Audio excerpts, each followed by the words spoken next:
Hello everyone. Today we are discussing about the facial nerve.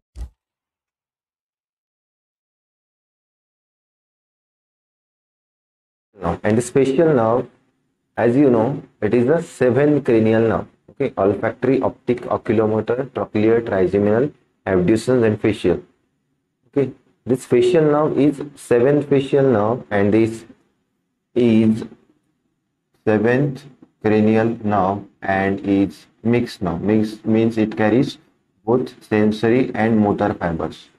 Sensory and motor fiber.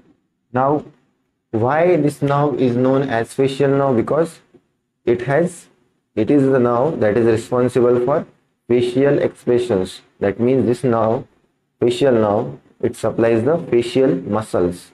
Okay, and out of all the cranial nerves, facial nerve is the only nerve that is peripherally. It is the only nerve that is paralyzed, frequently paralyzed. Okay, this is about the introduction. Now this facial nerve, it has sensory root and motor root. Now this is lateral motor root and this medial is sensory root. Sensory root, or we also called it as nervus intermedius. Nervus intermedius. Nervus intermedius. Now this sensory root or nervus intermedius, it carries sensory, secretory and parasympathetic root along with it.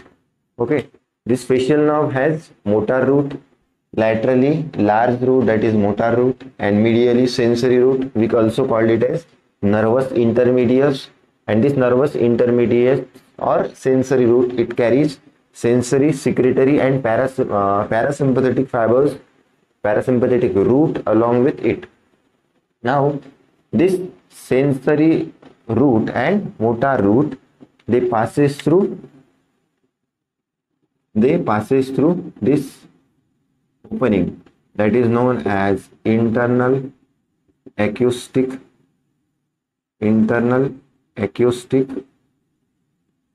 meatus. Passes through internal acoustic meatus.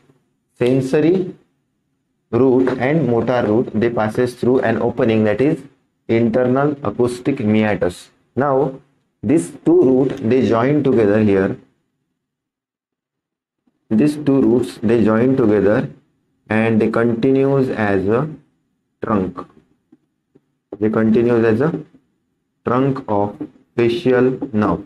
They continue as a trunk of facial nerve. Now this trunk of facial nerve, it winds around and it terminates in geniculate ganglion. This trunk, it wind around. This trunk of facial nerve, wind around and in turn terminate into geniculate ganglion, and it terminate into a swelling that is geniculate ganglion. So this trunk of facial nerve, it wind around and it terminate into geniculate ganglion. It terminates into geniculate ganglion. Okay, now both roots, they join together. Okay, and then they join each other in internal acoustic meatus and in turn continues as a trunk of the facial nerve. And this trunk of the facial nerve, it wind around and it forms swelling, and that swelling is known as geniculate ganglion. The swelling is known as geniculate ganglion, and after that this geniculate ganglion, it contains a greater petrosal nerve, which combine with deep petrosal nerve. Greater petrosal nerve, it combines with deep petrosal nerve and it terminate in pterygopalatine ganglion. Pterygopalatine pterygopalatine ganglion, and this pterygopalatine ganglion, it supplies lacrimal gland, it supplies the mucous membrane of oral cavity. So I will write here, it supplies lacrimal gland, it also supplies palatal gland, it supplies mucous membrane of oral cavity. You can also write down this mucous membrane of oral cavity. Okay, finish up to this point. Now this geniculate ganglion, it enters into it forms a pores that is called as intraosseous pores, and it enters into middle ear, intraosseous pores in middle ear. Okay, now this, it gives a branch, it gives a nerve that is known as, it gives a nerve, this nerve is known as chorda tympani nerve. It gives a nerve that is known as chorda tympani nerve, and chorda tympani nerve in turn joins with another nerve that is lingual nerve. Lingual nerve, and this lingual nerve, it terminates in a ganglion known as submandibular ganglion. Lingual nerve in turn terminates into submandibular ganglion, and it also supplies anterior 2/3 of the tongue. This is supposed tongue, so it supplies anterior 2/3 of the tongue. It supplies anterior 2/3 of the tongue. This chorda tympani nerve, it joins with the lingual nerve, and this lingual nerve, it terminates in submandibular ganglion. This lingual nerve in turn also supplies anterior 2/3 of the tongue. Now this submandibular ganglion, it supplies submandibular gland and sublingual gland. Submandibular gland and sublingual gland. Submandibular ganglion, submandibular gland, sublingual gland.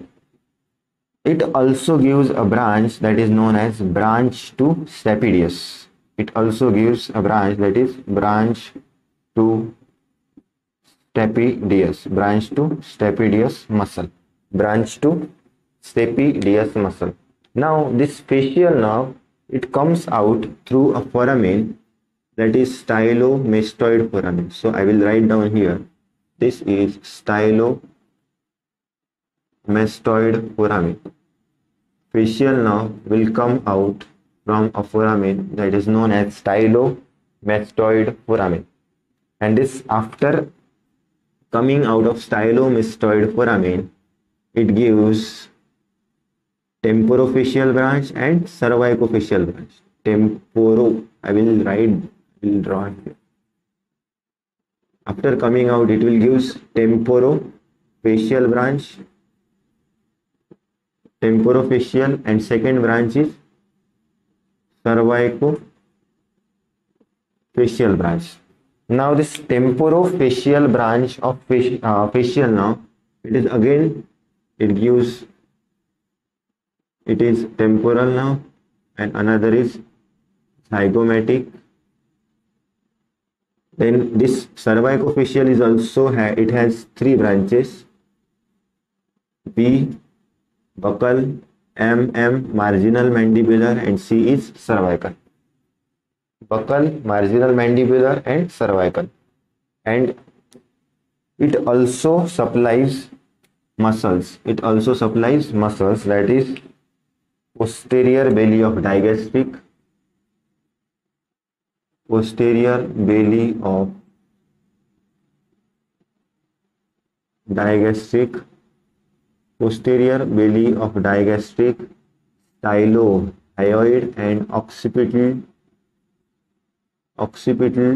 belly of occipitofrontalis muscle. Occipital belly of occipitofrontalis muscle. Now try to understand. Let's make it simple. Okay, this facial nerve, we will start from the introduction. This facial nerve is 7 cranial nerve. Okay, Now, as it is mixed, it has both sensory and motor root. Okay. Now, sensory root and motor root. So, motor root is lateral and sensory root is medial. Now, this facial nerve, it arises from the, and these two roots, they arise from the pontomedullary junction. Pontomedullary junction, facial nerve arises from pontomedullary junction. Okay. And these two roots, they pass through internal acoustic meatus. They join together and it continues the trunk of the facial nerve, and this trunk of the facial nerve, it winds around and in turn form a swelling, that is geniculate ganglion. Ganglion is a swelling, that is geniculate ganglion. Now this geniculate ganglion, it continues as a greater petrosal nerve, GPN, greater petrosal nerve, which in addition with deep petrosal nerve, it terminates in pterygopalatine ganglion. Pterygopalatine ganglion. And this pterygopalatine ganglion, it supplies palatal gland, it supplies the lacrimal gland, and it also supplies the mucous membrane of oral cavities. Now, this geniculate ganglion, it forms the intraosseous spores that it enters in the middle ear. So, it gives chorda tympani nerve and lingual chorda tympani nerve, which along with lingual nerve, it terminates in the submandibular ganglion, which supplies submandibular gland and the lingual gland. And this lingual nerve also supplies anterior 2/3 of the tongue. Anterior 2/3 of tongue. Now, it also gives a branch to the stapedius muscle. Now, this facial nerve, it comes out through stylomastoid foramen, and after coming out through stylomastoid foramen, it gives 5 branches. It gives first of all 2 branches, temporofacial and cervicofacial. Temporofacial has 2 branches. You can remember it as TZBMC. TZBMC. So temporofacial, it gives temporal zygomatic branch. Cervicofacial, it gives BMC, buccal, marginal mandibular and cervical. These are the 3 branches of cervicofacial branch of facial nerve. Okay. And this, it also gives, after coming out through stylomastoid foramen, a branch to the facial muscle, that is posterior belly of digastric, stylohyoid and occipital belly of occipitofrontalis muscle. Okay. You have to remember this chart. You may get a question in your exam, course and termination of facial nerve and various branches of facial nerve also. Now, after this, we will discuss about the applied part of the facial nerve. Applied part. So, in applied part, we have, first of all, if the injury occurs to the face, then what happens? Injury occurs to the face, then this facial expressions, there is a paralysis of muscles of facial expression if injury occurs to the face. This is first point. And second point is crocodile tear syndrome. And in crocodile tear syndrome, what happens is lesion occurs proximal to the geniculate ganglion, and as lesion occurs proximal to the geniculate ganglion, what happens is there is a degeneration of this parasympathetic fiber, and there is a increased secretion of lacrimal gland. And why? During, therefore, when person eats, there is a increased secretion from the lacrimal gland, and that syndrome is known as crocodile tear syndrome. That syndrome is known as crocodile tear syndrome. Crocodile tear syndrome is due to increased lacrimal secretion after eating due to degeneration of parasympathetic fibers. Okay.